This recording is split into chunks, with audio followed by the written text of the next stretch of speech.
pídeme, porque hasta la mitad del reino te daré, por cuanto no has venido a buscar lo que querías, dice el Señor, sino que me preparaste adoración, dice el Señor. Hasta la mitad del reino te daré, dice el Señor. En el nombre de Jesús, sello esta palabra. Te bendigo en el nombre del Padre, del Hijo y del Espíritu Santo. Que el Señor llene tu depósito con vino, con aceite, con miel, con agua, con leche, y que tu copa rebose en el nombre de Jesús. Gracias, gracias Padre, gracias Hijo, gracias Espíritu Santo.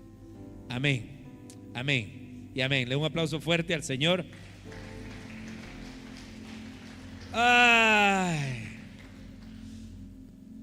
qué bendición. Quiero decirle algo. Estos son los servicios de los que uno no quisiera salir. Pero quiero decirte cómo venías.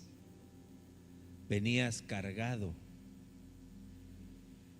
Y el Señor lo que quería oír era que tú le alabaras.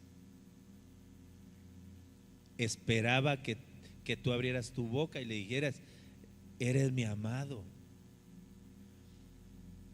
eres el que necesito, y lo que tú necesitas te lo va a añadir en su tiempo. Pero Él quería oír tu voz. Así que vete con gozo. Que el Señor te bendiga, te guarde, que tu caminar sea lleno de gozo, lleno de sabiduría. Vete a tu casa en paz y llévale paz a los tuyos, a los que necesitan. Llévales paz a los tuyos, porque esta noche tu depósito va lleno. Damos un aplauso fuerte al Señor.